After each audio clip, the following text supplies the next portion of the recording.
regardez la Bible, consultez-la. Est-ce que le Christ étant la vérité avait délivré toute la vérité? Comme cette vérité n'a jamais été révélée, on ne peut pas la trouver dans la Bible. Mais pourquoi vous n'avez pas fait Éden vous-même? Pour ce qui me concerne, le Seigneur a toujours voulu que je partage cette expertise, cette expérience avec plusieurs personnes. Vous voyez à travers les médias, à travers le monde, il y a des débats entre les chrétiens, même les chrétiens. Mais ça se passe ici sur le plateau de Moïse. Voilà, nous les suivons, ils ne se retrouvent plus. Vous avez toute notre permission parce qu'il y en a qui disent des vérités fausses ici. Le monde souffre terriblement parce que même la Bible, ils n'arrivent pas à la comprendre. L'adamisme, c'est une question identitaire. Où tu es, où tu n'es pas. L'être part de quelque part. Il faut lui affecter un esprit, une force capable d'animer l'être. Cette Afrique dont les chrétiens ne veulent pas entendre parler était une Afrique organisée. L'Égypte était déjà organisée quand la Grèce n'existait même pas. Et vous ne pouvez pas me montrer aucun verset du Coran qui pousse aux gens d'aller tuer. La Bible est mystérieuse. C'est pas donné comme ça. C'est Dieu qui parle.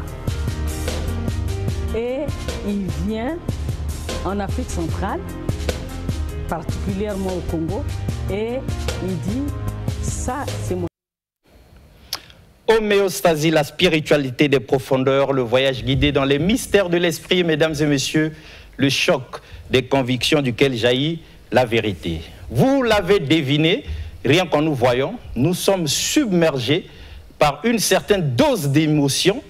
Donc comprenez notre émotion, ne dites pas qu'on ne retrouve pas notre Alexis Bongo habituel, mais ici la problématique du jour nous impose cette façon et nous a terrassés parce qu'il s'agit aujourd'hui de se pencher sur la délinquance pastorale. Mesdames et messieurs, vous avez bien suivi, vous avez bien entendu la délinquance pastorale. Voilà, c'est ça qui va constituer le plat d'aujourd'hui parce que sur ce plateau d'homéostasie, la spiritualité des profondeurs en direct, nous rendons hommage à ce bébé inconnu.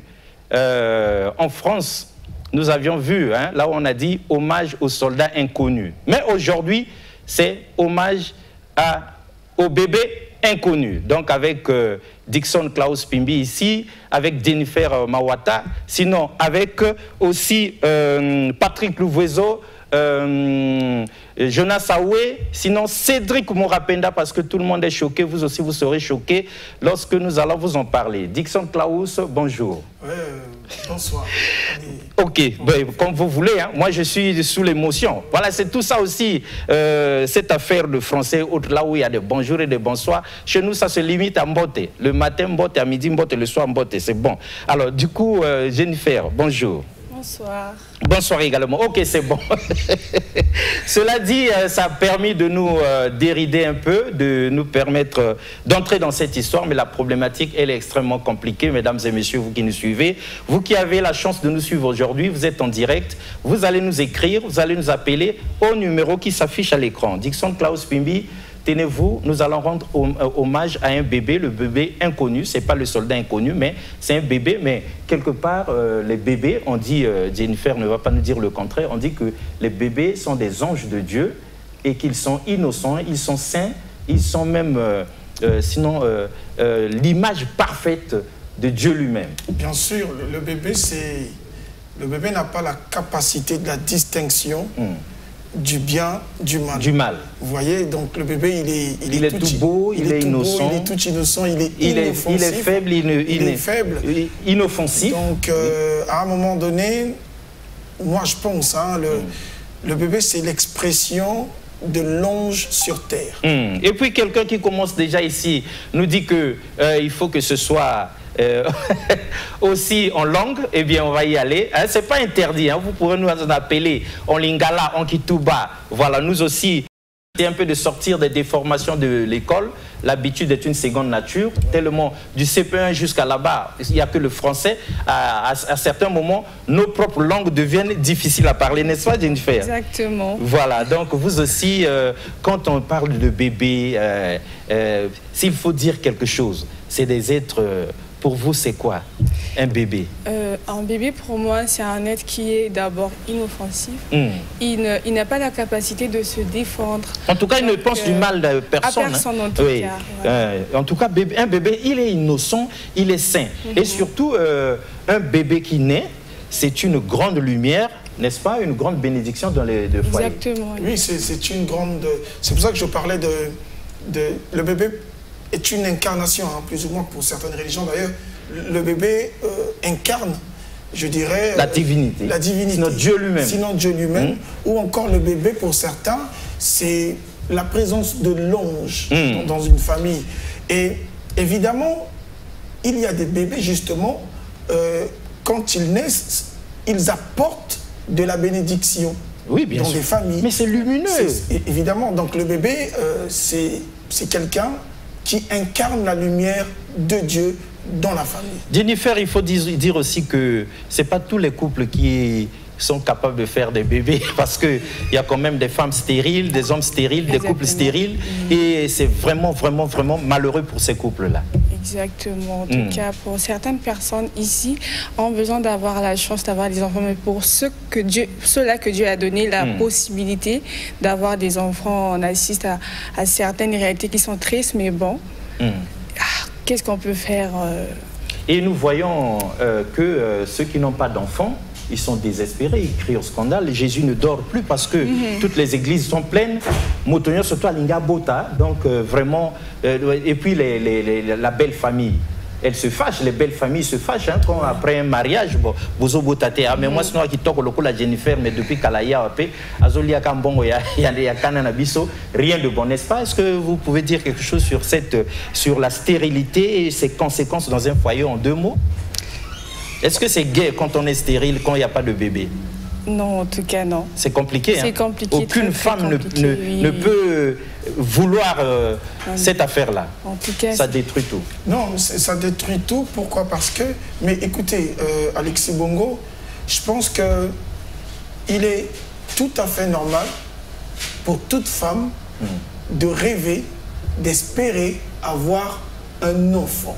D'ailleurs, je dirais que l'un des objectifs du couple, c'est justement faire des enfants. Il faut obligatoirement faire des enfants. Mais comment? Et ça rejoint la volonté de Dieu qui dit d'ailleurs, l'homme quittera son père. Peut-être ailleurs, mais chez nous en Afrique ici, quand 2 personnes se mettent ensemble, un homme, une femme, c'est qu'il y aura un bébé demain, un autre bébé, et puis nous les aimons, là, combien chapitre de bébés, ça fait du bien. Donc s'il n'en a pas, c'est problématique. Même si Jennifer ne veut pas le dire, elle sait très bien que si une femme est stérile, c'est l'enfer. Et on sait, mais tous les pasteurs qui nous suivent savent que les églises sont pleines parce que les sœurs en Christ qui sont en crise de bébé, de fécondation, comment on dit, de grossesse ou de quoi là, qui sont stériles là, en tout cas, pleurent matin, midi, soir, remplissent toutes les églises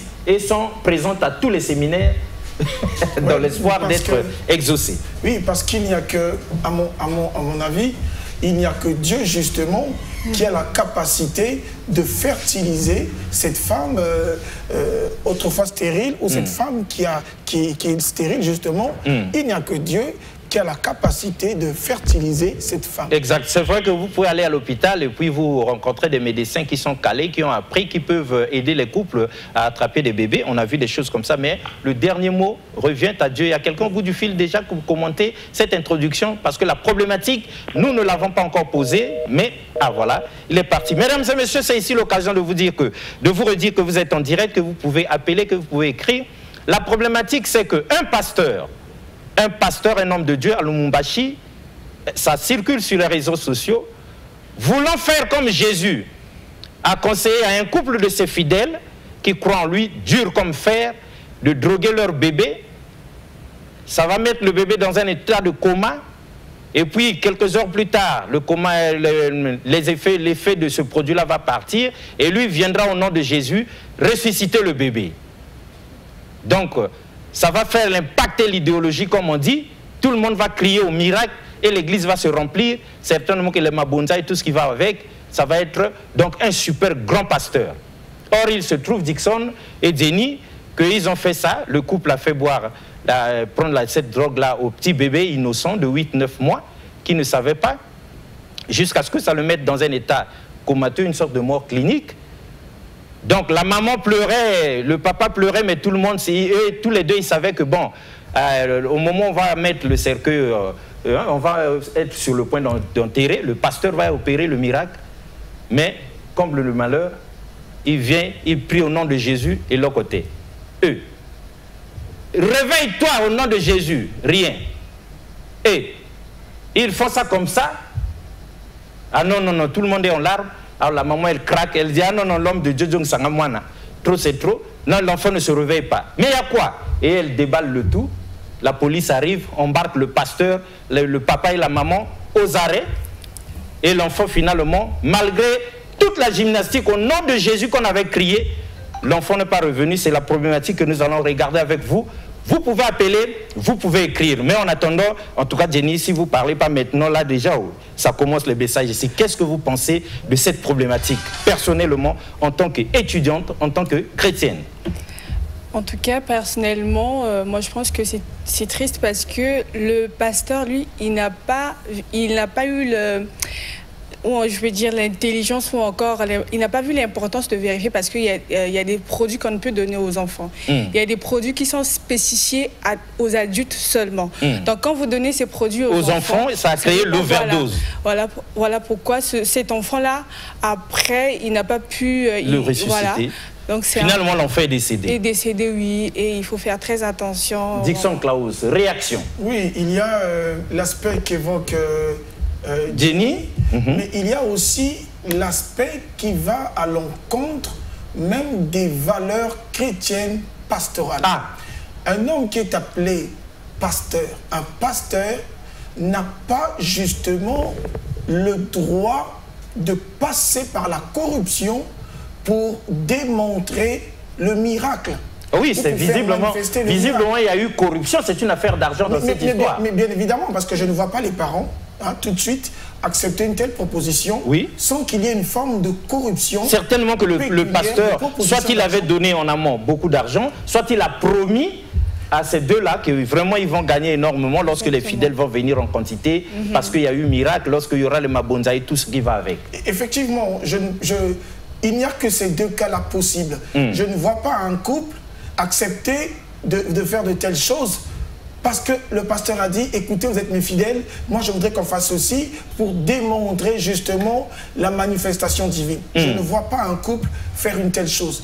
Par contre, évidemment, il y a eu, je suppose, une forme de corruption. Oui, mais comment un papa, une maman, maintenant aujourd'hui le bébé l'ange de Dieu, il est parti, mais non, voilà. Qu'est-ce qui peut faire que des fidèles, des croyants, puissent croire au pasteur au point de droguer le bébé pour faire un miracle au nom de Jésus? C'est quelle folie là? Qu'est-ce qui peut pousser les fidèles à arriver jusqu'à ce stade-là? Mais ça déjà, vous savez, le Christ, il dit dans la Bible, il est écrit, le Christ dit, vous reconnaîtrez les arbres par leurs fruits. Mais là, parlons des guides spirituels. Mais justement... Oui, mais les fidèles qui sont naïfs là, qu'est-ce qui peut faire qu'ils acceptent des choses comme ça? Oui, mais encore, Alexis, il y a une chose qu'il faut connaître. C'est que tous ceux qui sont à l'église ne sont pas véritablement des chrétiens. Il y a de ceux qui viennent parce qu'il faudrait venir, il y a de l'enthousiasme probablement, mais il y a aussi de ceux-là qui viennent parce qu'ils ont véritablement cru au Seigneur Jésus-Christ. Donc je pense que ce couple-là n'est pas un couple véritablement chrétien, parce que lorsque vous êtes chrétien, vous êtes appelé à s'opposer à toute proposition obscure. Vous pouvez pas encourager le mensonge. Obscure. Encourager le mensonge, là. Un chrétien ne peut pas encourager ça. Normalement, est-ce que les chrétiens, le couple là, il était obligé d'accepter cette proposition, même si vous voulez que le pasteur devienne ait une renommée internationale? Non, ils n'étaient pas. Si vous étiez à la place de cette femme-là, quelle aurait été votre réaction? Je n'allais pas accepter. Donc pour ce couple, on va dire qu'ils étaient peut-être influencés par l'argent. Soit influencés par l'argent, soit trop naïfs. Voilà.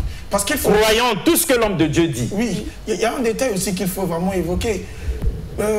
ici, on ne mélange pas les pasteurs, mais nous parlons de ceux, justement, de ceux-là qui promeuvent le mal dans l'Église, la volonté satanique. Alors moi, je voudrais dire ceci. Oui, rapidement. Déjà, il y a une pluie de messages déjà qu'on va devoir lire. Ce qu'il faut prendre en compte, c'est que les pasteurs sont des grands orateurs. Les pasteurs sont des communicants. De vrais sophistes. Voilà, justement, ils ont le don même de la communication. Voilà. Alors, le don de la persuasion, je la persuasion, ils savent nous endoctriner, nous berner.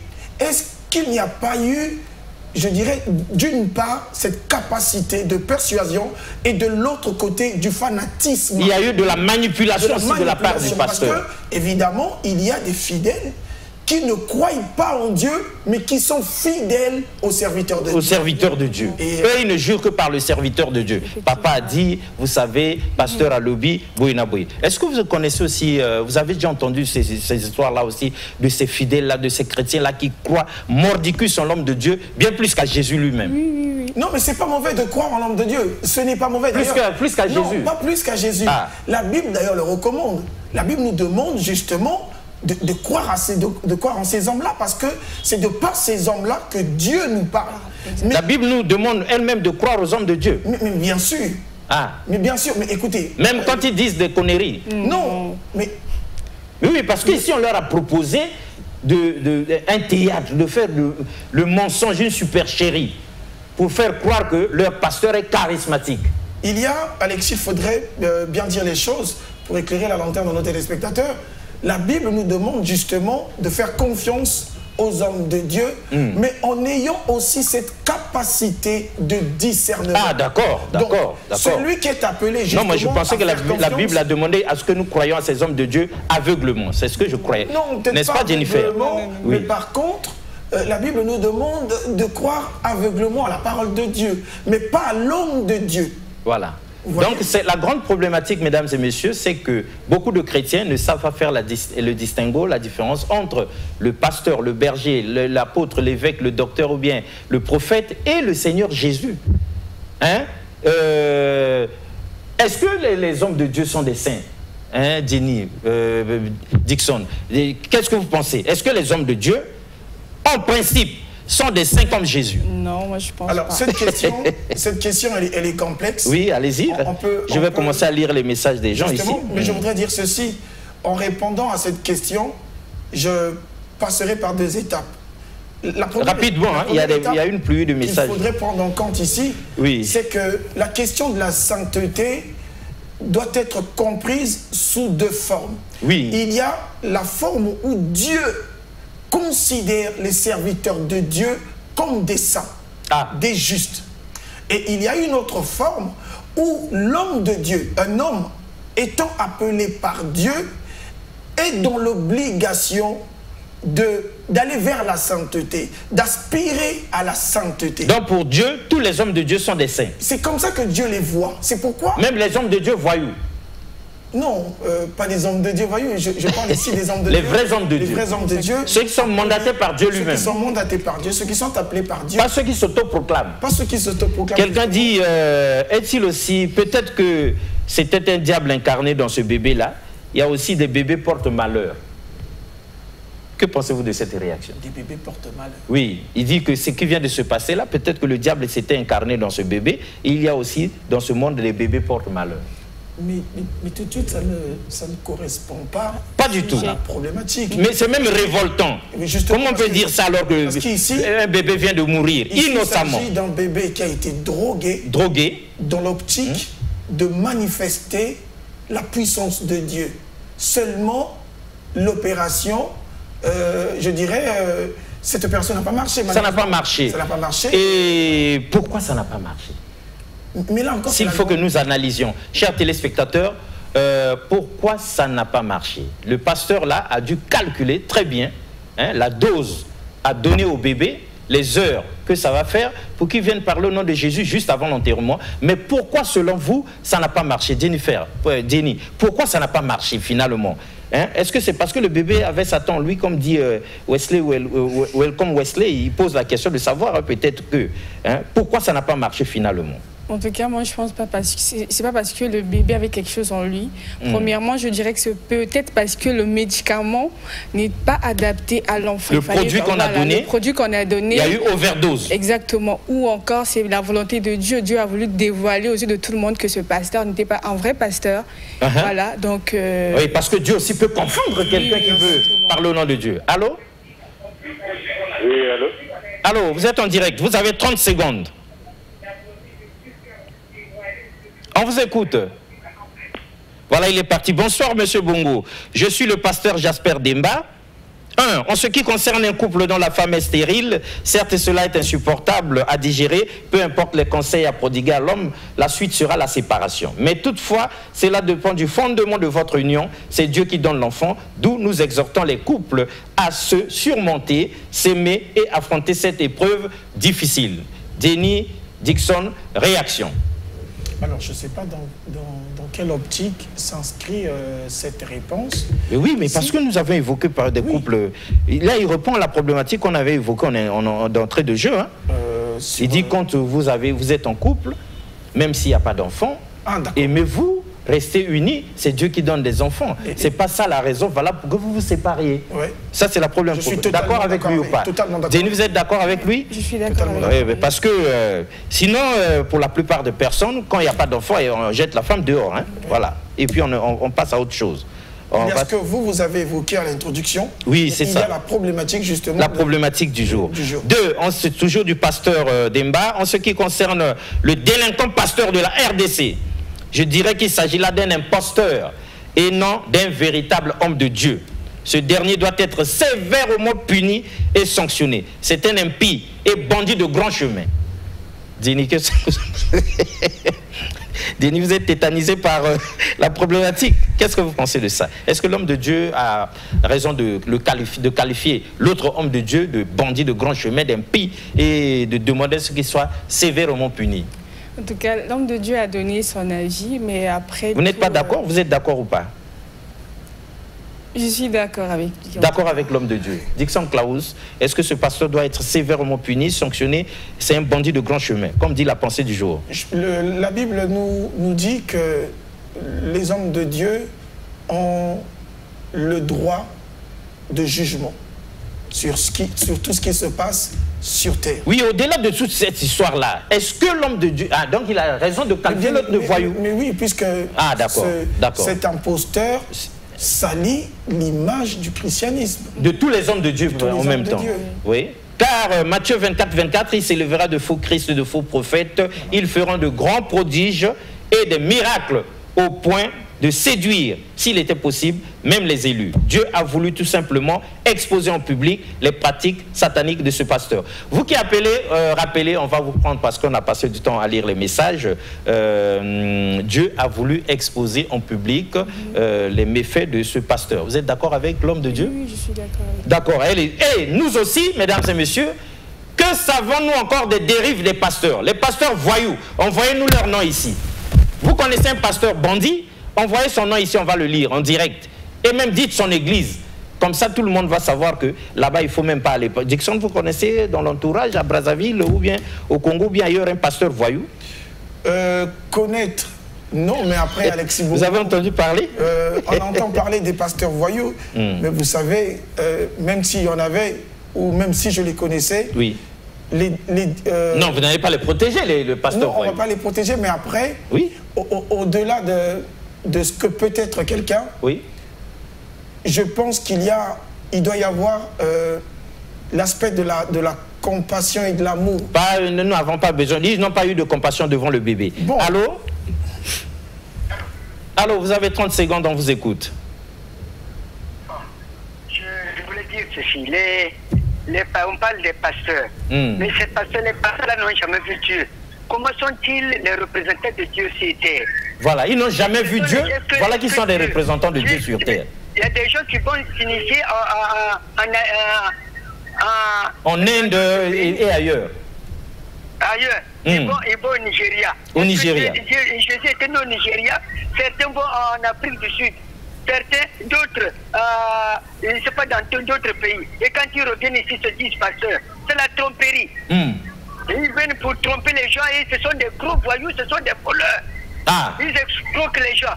Très bien. Très bien.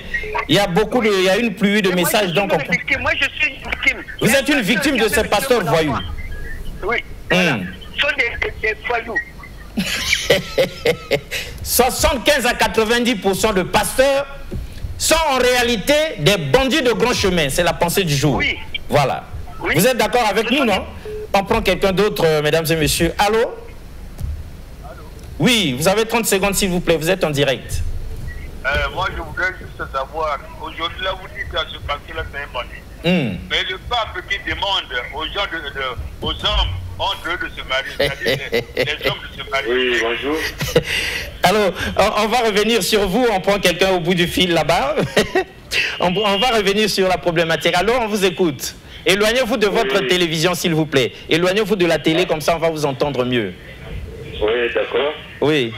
Vous avez 30 secondes. Je dis ceci, non? Oui. La majorité, ce sont des bandits. La majorité des pasteurs, c'est des bandits, non? Oui, oui, c'est des voilà. bandits. Même si Jenny refuse de dire ça, mais elle sait que c'est comme ça. Là, on peut lui mettre comme on met le koulouna, on prend le pinier et puis... Non, cette affaire de brûler les koulouna là, non. Nous, on est contre les pratiques des koulouna. On fait tout, même les églises se battent pour qu'eux, ils changent de vie. Mais une fois qu'on a mis la main sur un koulouna comme ça, ou bien des koulouna, on les emmène à la justice. C'est aux policiers de s'occuper, c'est à la justice. En tout cas, on ne les brûle pas comme ça là, parce que c'est inhumain. Bon, enfin, on ne peut pas conseiller ça. Bonsoir, c'est Arnold Amphilou. Ton patou, on prend Arnold Amphilou, on coupe d'abord là-bas. Ce pasteur n'a pas été mandaté par Dieu. Jennifer, il existe des pasteurs qui ne sont pas mandatés par Dieu, mais qui ont des églises. Dieu ne t'a pas envoyé. Tu t'auto-proclames pasteur, tu bâtis une église. Et là-dedans, comme le Saint-Esprit n'est pas là, tu es obligé de passer par des gymnastiques pour qu'on croie en ta toute puissance. Dixon, commenter rapidement, avant qu'on ne prenne quelqu'un d'autre. Non, mais c'est triste. Moi, je voudrais simplement répondre à ce monsieur qui a appelé... Rapidement, il y en a d'autres qui appellent. Oui, dire que tous ces pasteurs sont des voyous, c'est peut-être pas bien dire les choses. Mais quand même, 70 à 75 à 90 pasteurs sont des voyous. Non, on ne peut pas dire des choses comme ça. Vous savez, même ça fait partie de la loi de l'équilibre. Si on jette un filet sur les églises de réveil, on a 1000 églises de réveil, combien de pasteurs voyous on va trouver dedans? Ce que je voudrais dire ici... Denis, 1000 pasteurs des églises de réveil, on les rassemble au stade de Massamba Débat. Combien de pasteurs voyous sont dedans? Vous avez peur des hommes de Dieu? Non, mais après, il doit y avoir de l'intelligence dans la réponse des questions. Oui. Moi, ce que je voudrais dire ici, c'est que dans toute chose, il y a la loi de l'équilibre. De la même façon qu'il existe le jour, il existe la nuit. Il existe l'homme, il existe la femme, il existe le bien, il existe le mal, existe, Dieu existe, Satan existe. Oui. Donc, dans le domaine du christianisme, dans le domaine des élus, de ceux qui sont appelés par Dieu, pour promouvoir justement de l'évangile, il existe justement des bons pasteurs et des mauvais pasteurs. Bien sûr, mais le problème ici, c'est que 75 à 90% de pasteurs que nous voyons, mesdames et messieurs, homéostasie, la spiritualité de profondeur, dit que c'est des voyous. Est-ce que, Jenny, vous êtes d'accord avec ça? Bon, les téléspectateurs vont nous départager, on en prend un autre. Allô? Allô? Allô? Ah, ils sont deux à appeler, on va couper un et prendre l'autre. Oui, allô, on vous écoute. Vous êtes en direct, vous avez 30 secondes. Ok, merci. J'aimerais savoir pourquoi vous avez dévié la question, parce que là vous traitez des pasteurs des églises de réveil. Oui, quelle question? Répondez-moi au moins. Ah, sur le pape. L'Église catholique, oui. accepte le mariage homosexuel qui concerne. Très bien, merci beaucoup. Merci, on a pris la question. Mesdames et messieurs, dites-nous. Parce que nous ici, nous sommes homéostasie, la spiritualité des profondeurs. Dixon, Klaus et Denis, nous ne pouvons pas nous permettre de dire où est-ce qu'on va caser le pape. C'est à vous de nous dire. Écrivez-nous, on va le lire. On va lire, écrivez-nous. Est-ce que le pape, en acceptant l'homosexualité, C'est un pape voyou. Dites-nous, on ne va pas refuser de lire ça, hein, parce que on est en train de parler sous le contrôle de la Précieuse. Hein. Quand vous dites ça, la Précieuse, c'est le restaurant Edna, chez Edna, là. Tambola Namukilo, Mona Makambo. Pour ceux qui sont tout autour de DRTV, ils connaissent. Elle aussi, elle est devant la télé, elle peut nous écrire, on va lire aussi. Même si Jenny a peur de critiquer les pasteurs, on voit bien qu'elle a peur de l'homme de Dieu. Hein? Vous respectez trop le pasteur, votre pasteur, vous avez peur de sa réaction. Je respecte mon pasteur tout simplement. Oui, mais est-ce que c'est un pasteur voyou, votre pasteur? Non, non, non. C'est déjà un pasteur de quelle église? Alors, il est pasteur de quelle église? Nous prions ensemble avec Dieu. Oui, mais c'est quelle église? Mais oui, d'ailleurs, ici, pour moi, c'est un honneur d'avoir un pasteur comme celui... C'est qui le pasteur en question? C'est Barnel Tibinda. Le pasteur Barnel Tibinda. Est-ce que c'est un voyou ou bien un vrai pasteur? Alors, je vais vous demander de dire ceci, de plutôt dire ceci. Oui. Est-ce que cet homme est appelé par Dieu et fait véritablement... Mais c'est que ça signifie. Non, nous avons dit dans la pensée du jour, 75 à 90% de pasteurs sont des voyous. Il y en a un qui vient de faire droguer un bébé et le bébé est passé de vie à trépas. Hein? Moi, Nangana, Angelou Anzambe. Voilà.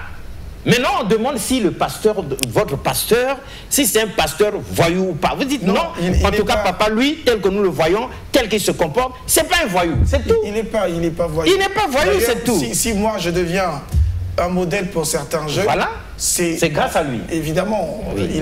il joue... Et grâce au Seigneur Jésus à travers lui. Forcément. Bonjour, je suis M. Wilfried. C'est pour vous dire que les pasteurs sont des manipulateurs et des cupides. Les pasteurs aiment l'argent. Jenny, les pasteurs aiment trop l'argent, hein?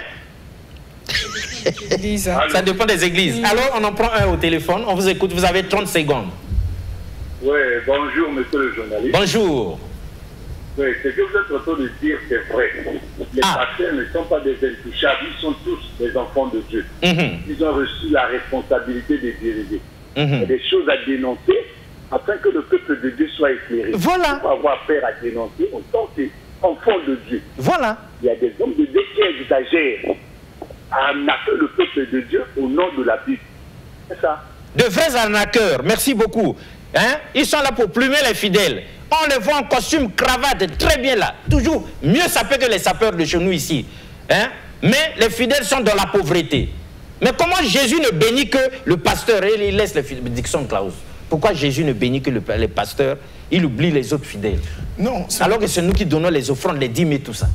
Moi, je pense que lorsque nous traitons cette question, nous la traitons avec beaucoup de préjugés. Ce n'est pas que Dieu ne bénit que les pasteurs. Encore qu'il faudrait connaître qu'est-ce que ce pasteur en question, qu'est-ce qu'il fait dans sa vie. Parce que je vous informe... Dixon, on voit tous les pasteurs... Non, attends, il ne faut pas tourner autour du pot. Beaucoup de gens pensent que... On voit tous les pasteurs bien sapés. Ils ont toujours une voiture, une villa. Il ne leur manque rien. Ils sont toujours bien sapés. Vous pensez que... Et aucun pasteur ne dort affamé. Tous ils mangent bien, leurs enfants vont à l'école, leurs femmes ont toujours des mèches propres, bien là. Manzaka Babongisi, bien. Ils sont tous bien, il leur manque rien. Mais les fidèles, c'est problématique. Les gens se trompent. Parce que, moi je vais vous dire une chose. Rapidement. Les pasteurs que nous voyons aujourd'hui ont véritablement... Jenny a toujours peur de critiquer les pasteurs. Chacun d'eux a un passé. Vous voyez. Et quand nous voyons aujourd'hui un pasteur qui a réussi, moi j'aimerais qu'on se pose des questions. Comment est-ce qu'il a fait pour réussir? Donc vous faites l'avocat des pasteurs sur ce plateau? Je ne fais pas l'avocat des... non. L'avocat du diable? Moi, plutôt, je voudrais dire des choses pour permettre aux téléspectateurs de bien comprendre. Très bien. Bonsoir, Roméo. Je finis par dire ceci. Nombreux d'entre nous pensent que les pasteurs sont des illettrés, sont des gens qui ne sont pas allés à l'école, sont des gens qui ne travaillent pas. Non, mais pourquoi s'interroger sur la richesse des pasteurs si seulement si le pasteur est comme tout homme qui, après avoir été à l'école, peut travailler et gagner de l'argent. Il y a des questions qui ne sont pas des questions fondées. Donc il y a des pasteurs qui travaillent, il y a des pasteurs qui ont étudié, qui ont des diplômes. Écoutez, il y a des pasteurs qui sont des hauts cadres dans ce pays. Mon pasteur, c'est un homme humble qui, quelquefois, il n'aime pas qu'on parle de lui, mais mon pasteur, c'est un homme, c'est un intellectuel. Mais c'est une exception qui confirme la règle. En réalité, 75% à 90%, 75 à 90% de pasteurs sont en réalité des voyous. Et il y a des témoignages qui arrivent ici.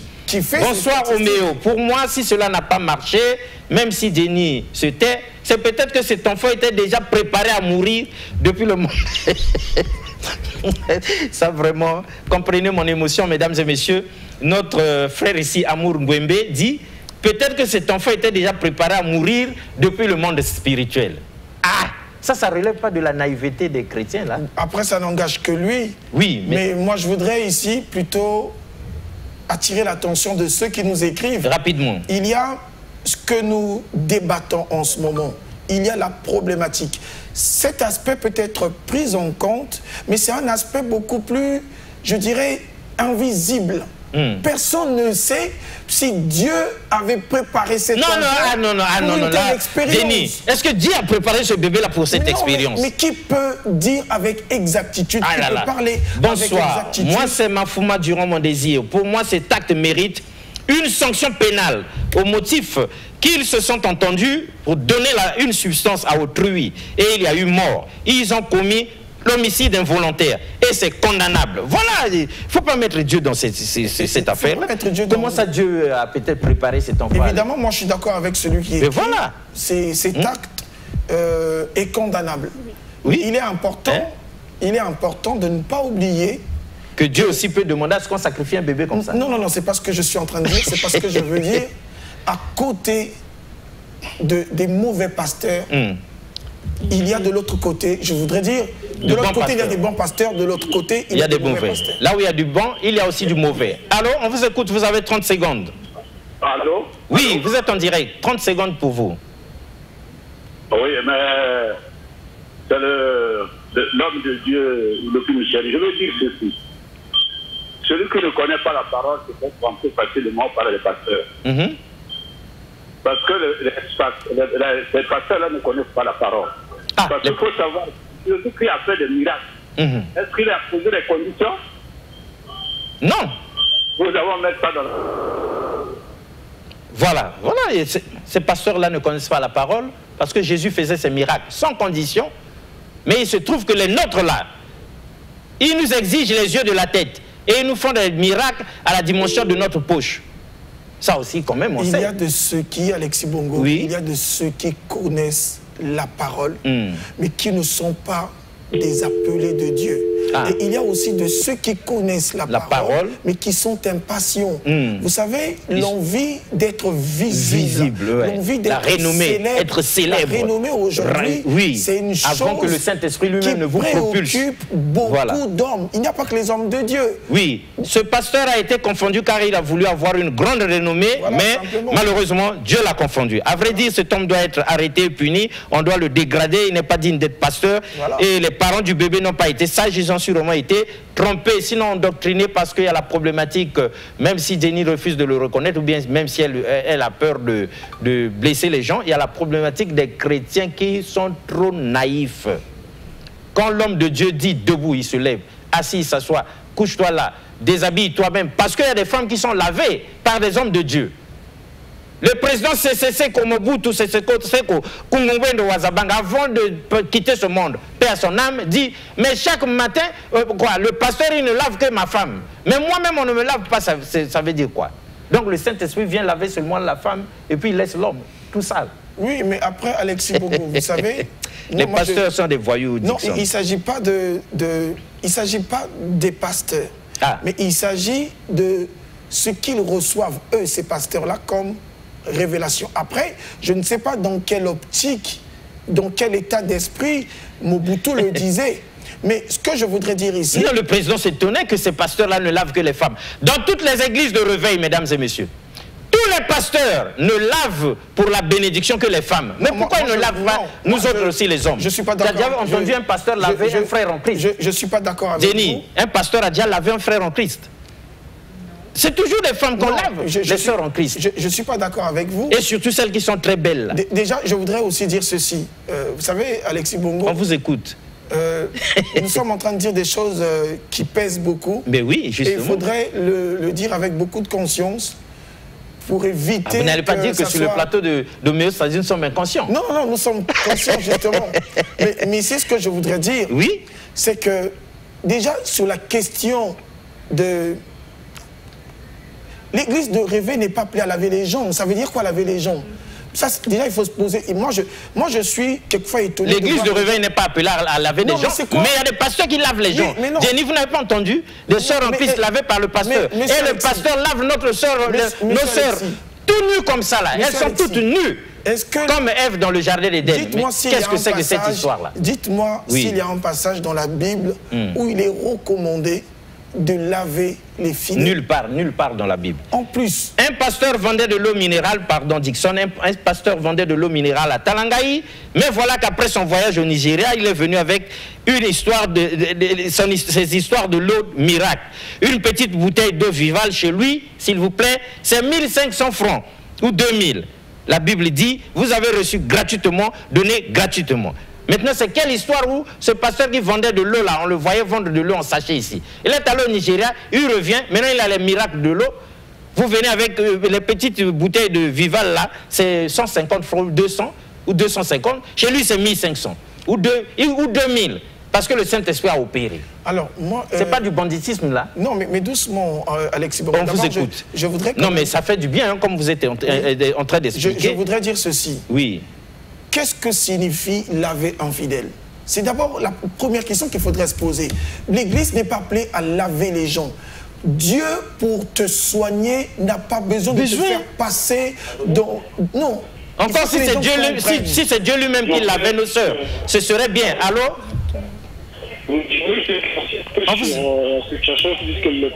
Rapidement, éloignez-vous un peu de votre télé s'il vous plaît et puis on va vous comprendre mieux. Oui, je voulais dire un peu sur les pasteurs qui lavent les femmes là. Oui. Mais moi, ce n'est pas les pasteurs de l'église de Réveil, ce sont les Mbiko du de l'église catholique. C'est-à-dire ce sont des Mbikoudi qui viennent de l'église catholique. On parlait aussi de l'église catholique. Non, mais c'est à vous de parler. Nous, on a posé la problématique. Oui. Parlez ça aussi. Ceux qui lavent les femmes, ce sont les Mbikoudi, les bergers.